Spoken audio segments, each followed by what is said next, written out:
মানুষকে একটু ডাকো গো, ভাত খেতে হবে। তো কেউ চিনুক আর না চিনুক, আমিন আর আম্মু তো চিনে ও কি জিনিস। বলছে আরে তোমার সকাল হয় বেলা 9টায় আর তুমি নাকি 3:30তে উঠবা বলছো, এটা কেমন করে হয়? তুমি কি পাগল হয়ে গেলে নাকি, না হঠাৎ ইমানদার ঘটনা কি? তখন সে তার বউকে বলছে আরে পাগলি, কালকে আমাদের বাড়িতে ইফতার মাহফিল পার্টি, কালকে যদি আমি রোজা না থাকি লোকে কি বলবে?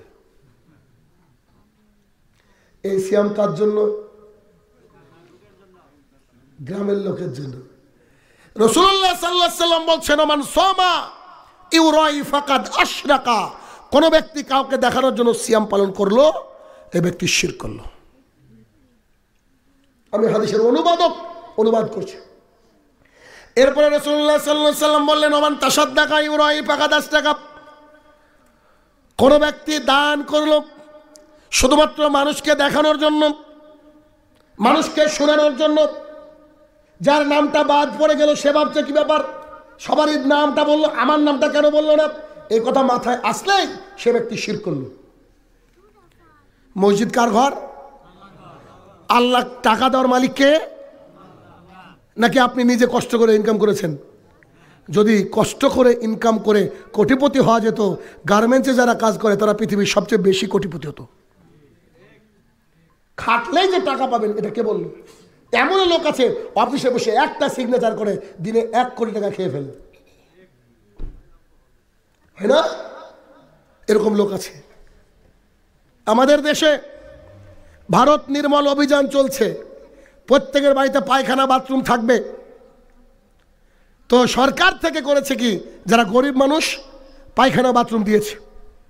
কলকাতা থেকে অফিসার রেখেছে গ্রামে, কার কার বাড়িতে নাই। তারপরে তো পাবলিক থাকে শয়তান, খোঁজ নিচ্ছে, সবারই বাড়িতে গিয়েছে। এক বাড়িতে এসে দেখছে না বাথরুম নাই। অবাক হয়ে অফিসার বলছে ঘটনা কি, বাথরুম কোথায়? তো বলছে পায়খানা চেয়ারম্যানে খেয়ে নিয়েছে। কথা বোঝেননি? যদি আমাদের দেশে মেম্বার বলে বুঝবেন না, বোধহয় চেয়ারম্যান বললাম। তো যে পায়খানা চেয়ারম্যান খেয়ে নিয়েছে, কথাটা কত সুন্দর না? জি, এরা পায়খানাও খায়। সরকার থেকে যদি 100টা টাকা পাঠানো হয়, জনগণের অবধি আসতে 2 টাকা পৌঁছায়। 98টা টাকা তারা রাস্তায় আত্মসাৎ করে নেয়। রাসূলুল্লাহ সাল্লাল্লাহু আলাইহি ওয়াসাল্লাম একটা পর্যায়ে বলছে কিয়ামতের মাঠে যারা জাহান্নামের খড়ি হবে, যেসব মানুষ, তাদের বসার জায়গা হবে 450 কিলোমিটার। এই কাঁধ থেকে এই কাঁধের দূরত্ব হবে 3 দিনের ঘোড়ায় চলা পথ। একটা দাঁত হবে উরু, মানে আপনার উহুদ পাহাড়ের সমান, উরু হবে বাইজা পাহাড়ের সমান, আর দেহের চামড়া হবে 42 গজ। আমি ভাবলাম আল্লাহ তাআলা কেন এত বড় করলেন সাইজ মানুষের? আল্লাহ তাআলার টেকনোলজি উন্নত, তিনি 1 সেকেন্ডে 1 কোটি বছরের সাজা দিতে পারেন কি পারেন না? আল্লাহ এত বড় কেন করলেন? তখন নিজে নিজে গবেষণা করে দেখলাম রাসূল সাল্লাল্লাহু আলাইহি ওয়াসাল্লাম বলছেন কিয়ামতের মাঠে যে যা চুরি করেছে সব তার কাঁধের উপরে তুলে দেওয়া হবে। তো এখন যারা নেতা গোছের মানুষরা তো প্রচুর চুরি করেছে, যারা গরু গোস্ত বিক্রি করে দাড়িতে চুরি করেছে একটু, যারা চাউল বিক্রি করে 100 টাকা চুরি করেছে, এইসব চুরির মালগুলা যখন তুলবে কাঁধ তো বড়ই লাগবে, তো সব জিনিস তুলে দেওয়া হবে। এবার আল্লাহ তাআলা প্রত্যেকটা জিনিসের মুখ তৈরি করে দেবেন কিয়ামতের মাঠে। পলিথিন এসেছিল সরকার থেকে, আমফানের জন্য বাড়ি উড়ে গিয়েছে, পলিথিনও খেয়েছে। চাউল এসেছিল, গমের বীজ এসেছিল, ছাগল এসেছিল, মুরগি এসেছিল, সব খেয়েছে। তো সব ওই কিয়ামতের মাঠে তুলে দেওয়া হবে, আর সবাই নিজের নিজের চিৎকার করতে থাকবে, নে সহ্য করে বার, খেয়েছিস না? বাথরুমও তুলে দেওয়া হবে, সব কাঁধের উপরে থাকবে। বুঝছেন? তাহলে কাউকে দেখানোর জন্য কোনো ব্যক্তি যদি দান করে, সে ব্যক্তি শিরক করলো। খাস তওবা ছাড়া মারা গেলে থাকার জায়গা জাহান্নাম। তাহলে শিরক, ইবাদতে শিরক। কেউ যদি কোনো মাজারের সামনে গিয়ে গরু ছাগল জবাই করে, এটা হচ্ছে শিরক। কেউ যদি সন্তান চায় মাজারের কাছে গিয়ে, চায় কি চায় না? এদেশের হাজারো গাড়িতে লেখা রয়েছে দাতা বাবা, ওর বাপ দিয়েছে গাড়ি, আছে না? দাতা বাবা, শাহ ফতে আলী, কতজন আসলে এরা ওখানে গিয়ে চেয়েছে, আল্লাহ তাআলাই দিয়েছে, ওরা মনে করেছে আমার বাবা দিয়েছে। পীরদের যদি ক্ষমতা থাকতো, যারা শুয়ে আছে ওখানে তাদের যদি ক্ষমতা থাকতো, তাহলে শাহজালাল সিলেটি রহমতুল্লাহের মাজারের আশপাশে এত ভিখারি থাকতো না। ক্ষমতা থাকলে তাদেরকে আগে কোটিপতি করে দিতেন। বুঝেননি কথা? তো মানুষ ধান্দাবাজ। আমি আপনাকে দেখাই। আচ্ছা বলেন তো, একটা লোকের নাম হচ্ছে চণ্ডীদাস, ইনি মারা গেলে কোথায় যাবেন? একেবারে কনফার্ম। আচ্ছা এবার আপনাকে আমি দেখাই, একটু খুব ভালো করে বুঝবেন। এই লোকটার নাম চণ্ডীদাস, আর এর নাম হচ্ছে আব্দুর রহমান। মুসলমান, সনাতন ধর্মের লোক, জান্নাতি জাহান্নামী। খুব বিবেক দিয়ে আমার কথাকে বোঝার চেষ্টা করবেন। আব্দুর রহমান গিয়েছে মাজারে, আর এই চণ্ডীদাস গিয়েছে আপনার দরগায়। আমাদের মাজার তাদের দরগা, শুধু নাম আলাদা, সুদ আর ইন্টারেস্ট, ঠিক না?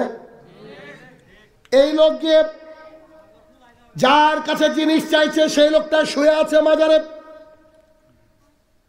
এই লোক গিয়ে যার কাছে জিনিস চাইছে সে দাঁড়িয়ে আছে। শুধু শুয়ে থাকা দাঁড়িয়ে থাকা তফাৎ। আব্দুর রহমান গিয়ে তাকে একটা পানি দেওয়া হচ্ছে, এই পানিটা পান করে মাথায় দেন, এটাকে বলা হচ্ছে জমজমের চেয়ে পবিত্র। এই লোক যখন তার দরগায় গিয়েছে, তাকে একটু পানি দেওয়া হয়েছে, পান করে মাথায় দেন, গঙ্গা জলের চেয়ে পবিত্র। পানি, জমজম আর গঙ্গা জল, একজন শুয়ে একজন দাঁড়িয়ে।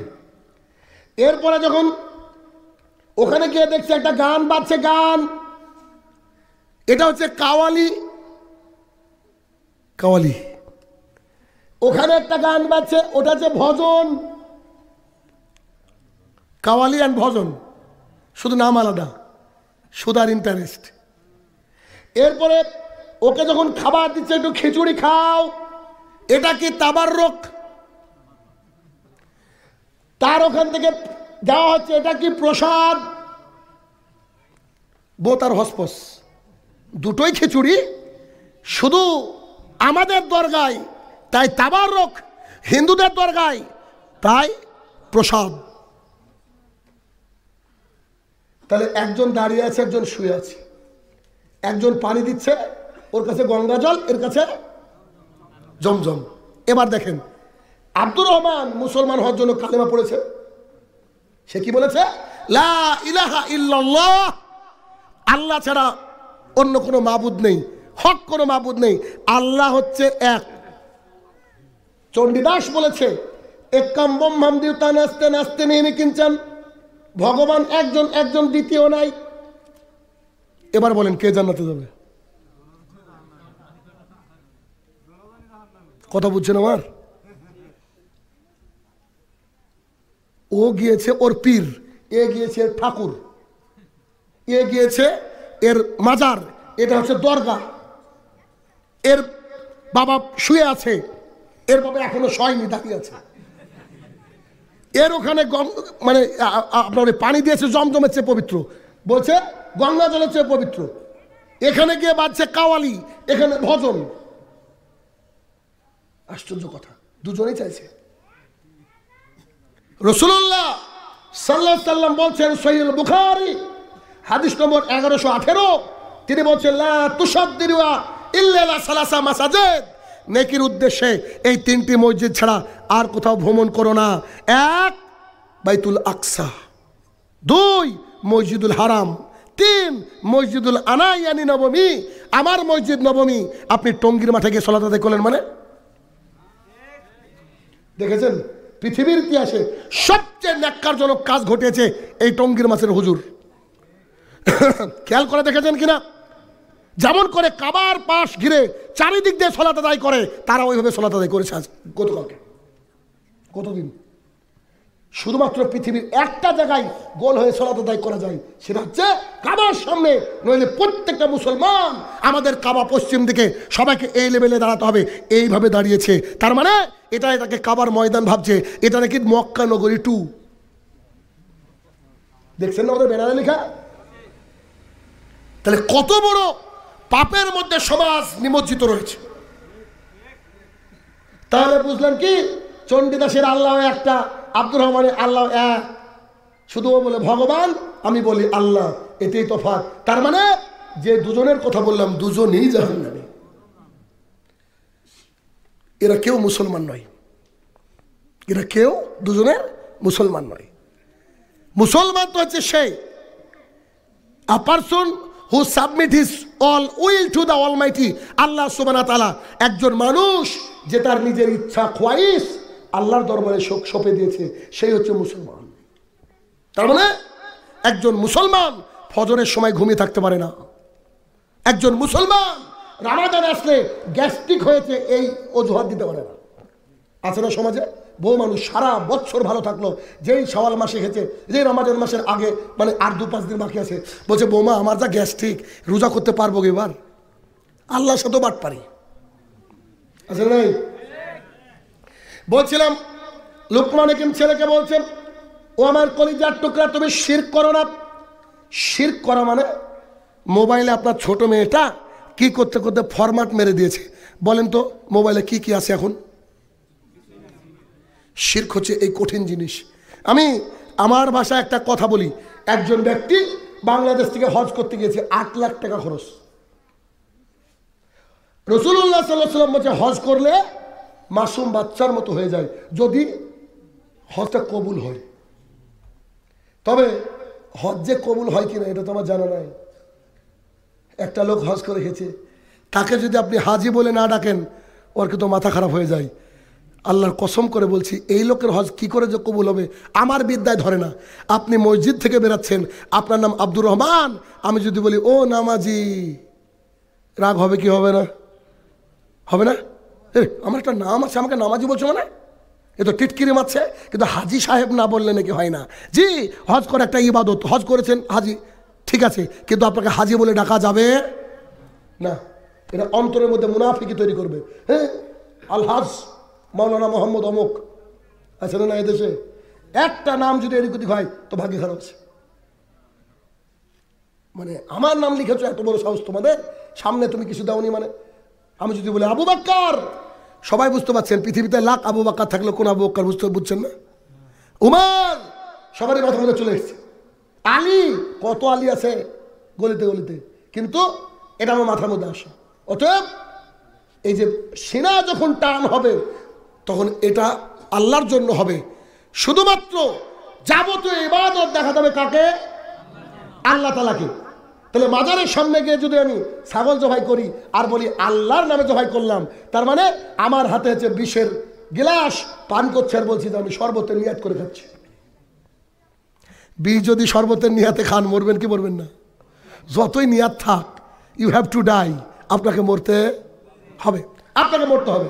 তাই কথায় কর্মে এবং ইবাদতে যে শিরক, এই শিরক আমাদেরকে জানতে হবে। বলছিলাম 1 লক্ষ টাকা খরচ করে হজ করতে গিয়েছেন, যার হজ কবুল হয়ে গেছে, সে কি একেবারে বাচ্চা ছেলের মতো। এখন যে ছেলেটা জন্ম নিল, ওর কোনো পাপ আছে? এই লোকটার কোনো পাপ নাই যে হজ করে আসলো। শাহজালাল কি বিমানবন্দরে নেমেছে, আপনাদের এয়ারপোর্টের নাম কি? শাহজালাল। উনি তো ভালো মানুষ ছিলেন ভাই, উনাকে নিয়ে ব্যবসা করছে কিছু মানুষ, ঠিক না? তো আপনি নেমেছেন, আলহাজ সাহেব নেমেছে, নামার পরে কয়েকজন এসে বলছে এখানে বাবার ওরস হবে, আপনাকে কিছু দিয়ে যেতে হবে। ওরস মানে বাসর রাত। নাউজুবিল্লাহ বলবেন না? আল্লাহর সাথে বাসর রাত হয় কারণ? কত বড় বিয়াদবেরা। কালকে রাত্রিবেলায় বগুড়া থেকে প্রোগ্রাম করে এতে ফিরছি, ওই আমচত্বর রাজশাহী। রাত্রিবেলায় ভাবলাম গলাটা খারাপ, একটু চা খাবো। একটা দোকানে নেমে দেখছি ওই সেই লালন ফকিরের গান বাজছে। তো আমার সাথে ওই ভাই গিয়ে বলছে, একটু বন্ধ করেন না, আমরা একটু চা খাবো 1 কাপ। তো বলছে অসম্ভব, বন্ধ হবে না, চাইলে কমাতে পারি সাউন্ড। পাশে কিছু খড়ি ওই যে গাছ থেকে কাটে, ওটাকে কি বলেন, চলা বলি আমরা, চলা বলেন। আমার দেশ হলে মারতাম, কিন্তু পরের দেশে এসে আবার কি না কি হয়ে পাশে পড়েছিল। আমার ইচ্ছা হচ্ছিল, মানে পুলিশ যেমন চোর ধরলে ইয়াবালাকে ধরলে মারে না, ওভাবে ধরে পিটি। শয়তান গান শুনছে, মাথা ঝুঁকাচ্ছে ভাবে। আমরা ওর কাস্টমার, আমরা বললাম একটু চা খাবো, কিন্তু ওরা বলছে কমাতে পারবো না, এই মানে বন্ধ করতে পারবো। মানে কতটা অ্যাফেক্টেড হয়ে গেছে, উনি নেশাগ্রস্ত হয়ে গেছে। পাশের দোকানদার বলছে আমার ক্ষমতা নাই ভাই, এই জন্য ছেড়ে দিই, আমি ওকে পিটতাম। জানেন, সকাল থেকে শুরু হয়, সারা রাত চলে, বিরামহীন গতিতে এগুলো চলে। এরাও মানুষ, নিজেকে মুসলমান বলে, ওর জানা যায় আবার আপনার ইমাম পড়াবে। এসব লোক মারা গেলে শিয়াল কুকুরের মতো পুঁতে রাখা উচিত। কেন? উপরে থাকলে গন্ধ বেরাবে তাই। তো আপনি হজ করে এসেছেন, সে টাকা চাইছে, আপনি পকেটটাকে খুলে দেখছেন টাকা পয়সা নাই, বাংলাদেশের 5 টাকার একটা কয়েন পড়ে আছে, কয়েনটাকে বের করে তার হাতে দিয়েছেন। আওয়াজ হয় না? এই যে হাতে আংটি ছিল, বাবার তো অনেক আংটি থাকে, এক একটা আংটি মানে শনি কন্ট্রোল করে, বৃহস্পতি কন্ট্রোল করে, গোটা পৃথিবী কন্ট্রোল করে আঙুলে, ঠিক আছে না? এক গণক এসে বলছে তোমার ভবিষ্যৎকে আমি বলতে পারবো।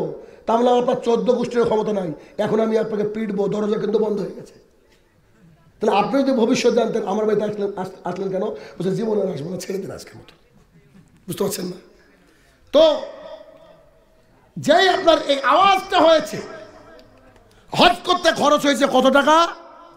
8 লাখ। 5 টাকা দেওয়া মাত্রই আবার হজ করতে যেতে হবে, হজ বাতিল। পেছনের যে ইবাদত ছিল সব ইবাদত শেষ। এর নাম হচ্ছে শিরক। বলেন কে কে করবেন শিরক? হাত তোলেন। আছেন রাজি? শিরক করা সম্ভব নয়। আর এই মাজারের রহস্য, প্রায় প্রত্যেকটা মাজারের রহস্য দেখবেন শয়তানি দিয়ে শুরু, শয়তানি দিয়ে শুরু। একজন ব্যক্তি একটা বই লিখছে, তার কিতাবের ঘটনা।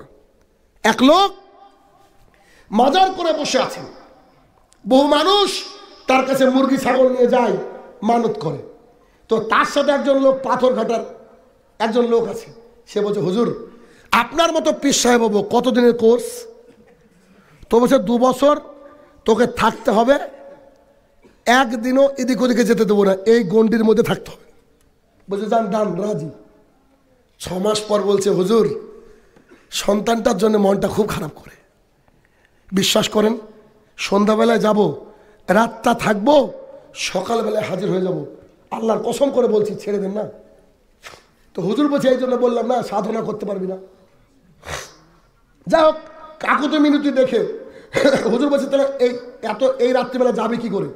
ওই যে আপনার ঘোড়াটা আছে, দেন, যাবো আর চলে আসবো, আমার উপরে বিশ্বাস রাখেন। তিনি করেছে কি, ঠিক আছে যা, আমার ঘোড়া কিন্তু অসুস্থ, ঠিক মতো খাবার দিবি, আর কালকে ফজরের আগে উপস্থিত হবি, যেন তোকে কেউ বাইরে না দেখে। এই মুরিদ ঘোড়াটা নিয়ে যেতে যেতে এদের টাঙ্গাইলে ঢুকলাম। ঢোকার আগে যে মোড়টা, নাম কি কি কি কি কোয়া, হাঁটু ভাঙা। জি, কথার কথা বলছি আমি, নাম নিয়ে। হাঁটু ভাঙার মোড়ের কাছে এসে ঘোড়াটা মারা গেল। অসুস্থ ঘোড়া মারা গিয়েছে। ও করেছে কি, এত রাত্রে করি কি, একজন ভাইয়ের বাড়িতে গিয়েছে, এটা কোদাল হবে কি, তো কোদাল নিয়েছে, নিজে হাতে খুঁড়ে হাঁটু ভাঙাতে ওই ঘোড়াকে কবর দিয়েছে, একেবারে রাস্তার ধারে। কবর দেওয়ার পর তার গায়ে একটা চাদর টাইপের ছিল, সবুজ বা নীল কালারে থাকে না, সবুজ, ওটার উপরে দিয়ে মাথায় পাগড়ি দিয়ে বসে গেছে পীর সাহেব। পরের দিন মানুষ বলছে সুবহানাল্লাহ, এখানে আমাদের বাপদাদা কেউ কবর দেখেনি, এই কবর গায়েবী মদত হয়েছে, আল্লাহ তাআলা স্বয়ং পাঠিয়েছে পীর সাহেবকে। যতদিন গেল লোকজন আসতে শুরু করলো, আস্তে আস্তে আস্তে একটা পর্যায়ে ওই পীরের কাছে লোক নাই, মানে অরিজিনালের কাছে লোক নাই, এর কাছে লোক। তখন তিনি বললেন যে ঘটনা কি, মানুষের কি রোগবালাই আর হচ্ছে না, মানুষকে ভয়ভীতি উঠে গেল।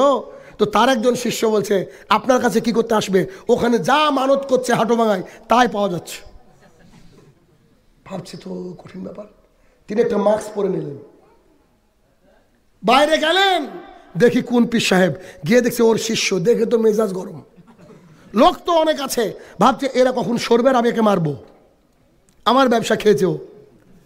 তিনি চুপচাপ বসে আছে, তার চোখ ওর দিকে পড়েছে, যা এবার তো শেষ। রাতের অন্ধকার ঘনিয়ে এসেছে, কানটাকে ধরে বলছে কিরে কি ঘটনা, কবে থেকে পীর সাহেব হলি? বলছে হুজুর আপনার পা ধরছে, আপনার যে ঘোড়াটা নিয়ে আসছিলাম ওই ঘোড়াটা মারা গিয়েছে। বিশ্বাস করেন এখানে কোনো বাবার কবর না, এখানে আপনার ওই ঘোড়ার কবর।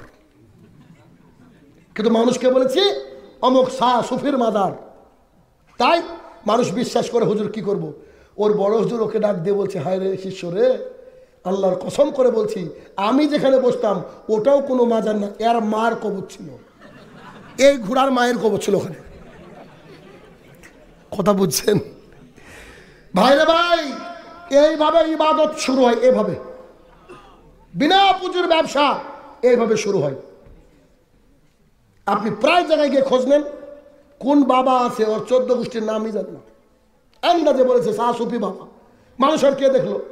একটা লোক রাস্তা দিয়ে যাচ্ছিল, একটা স্যান্ডেল ছিঁড়ে গিয়েছে, রাগে স্যান্ডেলটাকে তুলে ছুঁড়ে মেরে দিয়েছে, গাছে আটকে গিয়েছে। 1 বছর পর দেখা গেল গাছে পাতা নাই, খালি স্যান্ডেল। মানুষ এসে বলছে এটা হচ্ছে স্যান্ডেল বাবার গাছ, এখানে আসলে স্যান্ডেল ঝুলিয়ে দিলে নাকি আপনার ওই মনের আশা পূরণ হয়। আমাদের একজন কাছের একজন বক্তা, নাম করছি না, চিনবেন, তিনি একটা এলাকায় বক্তৃতা করতে গিয়ে একটা বাবার মাজারে গিয়েছে, তো বলছে যে মাথা নিচু করে ঢুকেন। তো তিনি ভাবছেন দেখার জন্য আসলাম, ঢুকি। তো তিনি যখন মাথা নিচু করে ঢুকছেন, ঢুকে বলছেন তুই কোত্থেকে আসছিস? তুই বলে কথা। তো অমুক জায়গা থেকে আসছি দেখার জন্য, তোর কি সমস্যা? তো বাবা একটা সমস্যা নিয়ে আসছি, এখানে কি সমস্যার সমাধান করা হয়? তো বলছে জি হয়। তো বলছে যে আমার একটা ছোট্ট সমস্যা যদি সমাধান করে দিতেন। তো কি? আমার 26 লাখ টাকা লাগবে, আমি আটকে গিয়েছি, একটা সমস্যা পড়েছে, 26 লাখ টাকা লাগবে, একটু বলেন না আপনার বাবাকে দিতে। মানে ও তো বক্তা, শয়তানি করতে গিয়েছে ওর সাথে। তো বলছে 26 লাখ টাকা লাগবে। বলছে না নগদ টাকা দেওয়া হয় না। তো বলছে কতদিন থেকে ধান্দা? সে এক মারির দাঁত ফেলে দেবো, তুই জানিস আমি কে? ওরা তোর বক্তৃতা শোনে না, বুঝেও না। বলছে আমি অমুক, তুই চিনিস আমাকে? তো বলছে আপনি যেই হন না কেন, পাবলিক এমনভাবে অন্ধবিশ্বাস করে আমাদেরকে ভালোবাসে, আপনি কিছুই করতে পারবেন না। ওনার সামনে বলছে, বুঝতে পেরেছেন? কিছুদিন আগে রফিকুল বিন সাইদ ভাই ফেসবুকে দিচ্ছে, কোথায় প্রোগ্রাম করতে যাচ্ছিল, যে একটা কবর একেবারে ফুল দিয়ে সাজানো, তিনি ওখানে নেমে গিয়ে বলছে এটা কি? বলছে বাসর রাত। কি বাসর বাবা? কি বাসর বাবা না কি বলছে? হ্যাঁ কি বাসর বাবা না কি বাবা, মানে বাসর ঘর বাবা সাজিয়ে রেখেছে। কত বাবা রে ভাই? 95% তাওহীদের দেশ এই দেশ, আর এই দেশে লাখ লাখ মাজার, লাখ লাখ আপনারই। যেটা বলছিলাম, তাহলে কোনোভাবে শিরক করা যাবে না। হাতে অষ্টাধাতুর আংটি ব্যবহার করে, এটা হচ্ছে শিরক। গায়ের মধ্যে তাবিজ ব্যবহার করা শিরক। মুসনাদ আহমদ 4 নম্বর খণ্ড 256 নম্বর পৃষ্ঠা, রাসূলুল্লাহ সাল্লাল্লাহু আলাইহি ওয়াসাল্লাম বলেছেন মান আল্লাকা তামিমান ফাকাদ আশরাকা, কোন ব্যক্তি যদি তাবিজ ঝুলায় ওই ব্যক্তি শিরক করলো। এই কথা আপনি বলেন আপনার তাবিজের ফ্যাক্টরিওয়ালা হুজুরকে, সে বলবে তোমাদের হুজুর যে বলেছে, তো তোমাদের হুজুরের জ্বর আসলে কি নাপা খায় না? ও বলবে। আর ওকে বলবেন জি আমাদের হুজুরের নাপা খায়, তবে গলায় বাঁধে না। বুঝেন না বোধহয়? আমরা নাপা খাই, গলায় বাঁধে কি? হুজুর তাবিজ দিয়ে দিয়েছে। একটা হিন্দুর চেয়ে বদ আকীদা যে ব্যক্তি তাবিজ দিয়ে মনে করে যে আমার জীবন পরিবর্তন হবে। কারণ জীবন যদি পরিবর্তন করতে পারতো, ও কি তাবিজ বিক্রি করতো? আগে নিজের গোটা দেহতে তাবিজ লাগিয়ে কোটিপতি হয়ে বাংলাদেশের প্রধানমন্ত্রী বসে থাকতো, ঠিক না? এখন একটা বৃদ্ধ লোক যদি বলে আমার কাছে এমন এক ধরনের পানি আছে, এটা পান করলে আপনি যুবক হয়ে যাবেন, ভাই কথা কি মানা যাবে? ওই তো বৃদ্ধ। তাহলে আমাদের জীবন চলে যাবে, তবু আমরা শিরক করব না। কোনো কিছুর প্রতিকৃতিতে মাল্যদান করলে শিরক হয়, খাম্বা পূজা করলে শিরক হয়। হিন্দু তো চোখ নাক মুখ আছে, আপনার তাও নাই। আপনি গিয়ে ওই এতে ফুল দিয়ে অমুক জিন্দাবাদ বলে চিৎকার করছেন, করেন কি করেন না? আল্লাহর কাছে গিয়ে ধরা পড়ে যাবেন। শুনুন, পৃথিবীর বুকে দুটো দল রয়েছে, একটা হচ্ছে হিজবুল্লাহ, একটা হচ্ছে হিজবুল শয়তান। একটা আল্লাহ তাআলার দল আর আরেকটা হচ্ছে শয়তানের দল। দল 100 হতে পারে, ও মিলে একটা। আপনি হানাফি, শাফি, মালিকি, খারেজি যাই হন না কেন, সব মিলে একটা। অতএব সব কিছুর জন্য ভরসা করতে হবে কার উপরে? সন্তান দেওয়ার মালিককে, ফসল দেওয়ার মালিক। একটা মেয়ে গিয়ে সন্তান চাইছে বাবার দরবারে। এই পাথর ঘাটাতে কুকুরের বাচ্চা হয়, ছাগলের, গরুর, বিড়ালের। পৃথিবীতে কোথাও কোনো কুকুর গিয়ে কি মাজারে গিয়ে বলছে যে বাবা I have no child, can you give me some childs? বাবারে বাবা, আমার সন্তান নাই, আমাকে কিছু সন্তান দেওয়া যায় না। অথচ কুকুরকে আল্লাহ এত সন্তান দেয়, কুকুরের চোটে হাঁটাই মুশকিল। আসলে সন্তানের মালিক আল্লাহ তাআলা। এরপরে লুকমান হাকিম ছেলেকে বললেন, ইয়া বুনাইয়া, হে আমার কলিজার টুকরা, আকিমিস সালাত, তুমি সালাত কায়েম করো, সালাত কায়েম করো। এটা হচ্ছে মসজিদ, হচ্ছে বোধহয় মসজিদ, যেটা যেখানে সালাত আদায় করা। ওটা কোন জায়গা? না না, ওটা বলছি না। আপনাদের মসজিদ কোথায়? ও আচ্ছা, নিচটাকে ফাঁকা রাখা আছে। এখন কি রানিং সালাত এখানে হয়? আমি সেটা বলছি, রানিং কোথায় হয় পড়েন? পেছনে। আচ্ছা, যাই হোক। তো এই যে মসজিদে সালাত আদায় করার জন্য আপনারা যান, এই মসজিদ কার ঘর? আল্লাহর ঘর। এই মসজিদের উন্নতিকল্পে জলসা বোধ হয়। তো আল্লাহর ঘরের উন্নতিকল্পে জলসা। আচ্ছা, আমাকে বলেন তো, যে আল্লাহ তাআলা আপনাকে সম্পদ দিয়েছে, আল্লাহ তাআলা আপনাকে যখন নিয়ে নিবে তখন এইরকম ধবধবে একটা পোশাক পরিয়ে দেওয়া হবে, যেটার নাম হচ্ছে কাফন, ঠিক না? কাফনের কি পাথর ঘাটাতে পকেট থাকে? পকেট কোনো টাকা নিয়ে যাবেন? নিয়ে যাবেন না। তাহলে আল্লাহ তাআলার ঘর, এই বিষয়টাকে একটু থামিয়ে রেখে একটা কথা বলি। কিয়ামতের মাঠে আল্লাহ তাআলা বলবে আপনাকে আমাকে, জনাব আমি যে ক্ষুধার্ত ছিলাম আপনি খেতে দেননি কেন?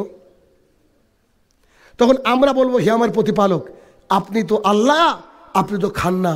তখন আল্লাহ তাআলা বলবে, তোমার ওই অমক বান্দাটা, অমক লোকটা এলাকায় অভুক্ত ছিল, না খেয়েছিল, গরিব ছিল, যে ছিল তো তোমার টাকা থাকার পরে তুমি দান করনি কেন? তাকে যদি দান করতাম আমাকে খাওয়ানো হতো। আল্লাহ তাআলা বলবেন, আমি অসুস্থ ছিলাম, তোমরা দেখতে আসোনি কেন?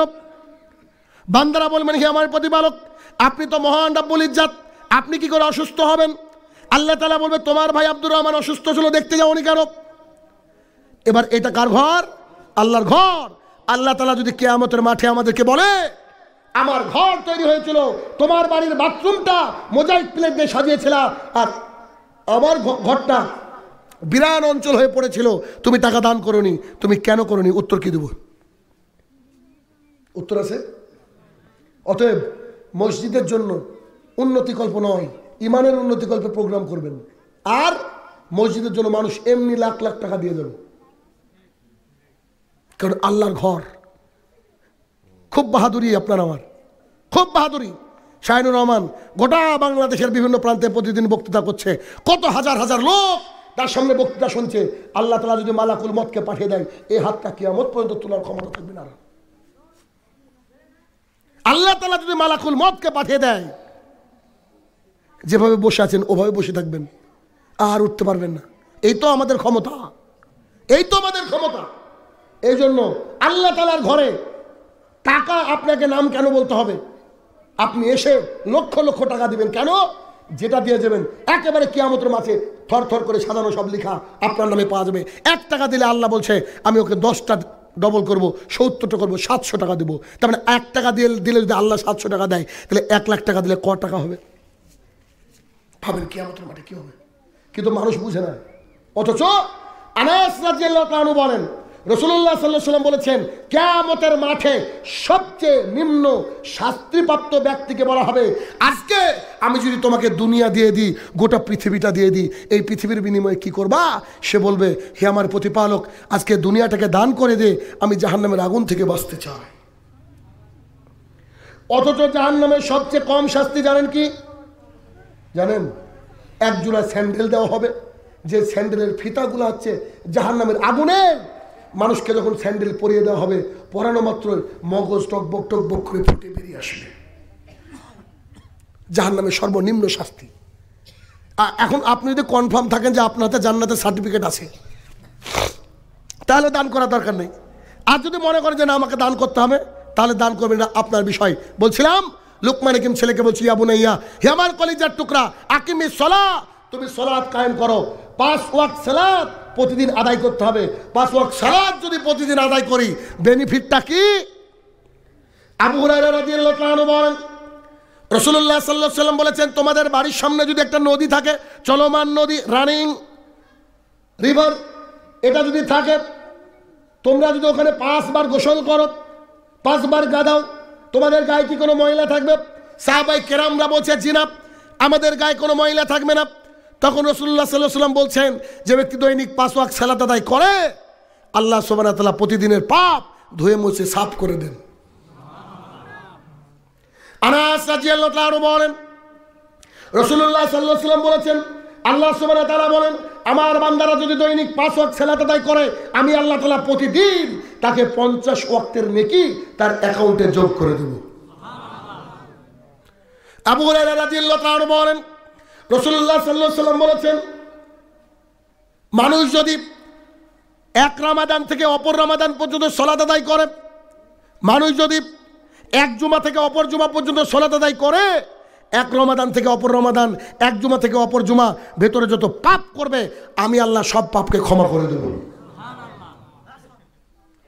আনাস রাদিয়াল্লাহু তাআলা বলেন, রাসূলুল্লাহ সাল্লাল্লাহু আলাইহি ওয়াসাল্লাম বলেছেন, কোন ব্যক্তি যখন আমিন বলে, তার আমিন যদি, ইমামের আমিন যদি ফেরেশতার সাথে মিশে যায়, আল্লাহ সুবহানাহু ওয়া তাআলা তার সমুদ্রের সমপরিমাণ, সমুদ্রের উপরে ফেনা সমপরিমাণ পাপ রাশি থাকলে আল্লাহ তাআলা এক আমিনের কারণে সমস্ত পাপকে ধুয়ে মুছে সাফ করে দেবেন।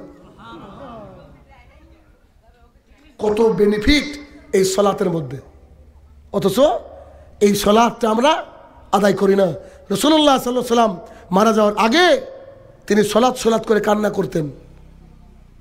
এই সালাতকে আল্লাহর জমিনে প্রতিষ্ঠা করার জন্য তিনি কত সংগ্রাম করেছেন। আর আপনি আমি আল্লাহ তাআলা সুস্থ রেখেছে। আল্লাহ রাসূল সাল্লাল্লাহু আলাইহি ওয়াসাল্লামের জামানায় একটা অন্ধ সাহাবী ছাড় পায়নি। তাকে মুহাম্মদ সাল্লাল্লাহু আলাইহি ওয়াসাল্লাম বলেছে, তুমি কি আযান শুনতে পাও? বলছে, জি হ্যাঁ। তোমাকে বাড়িতে সালাত আদায় করার কোনো রাস্তা নেই, ইউ হ্যাভ টু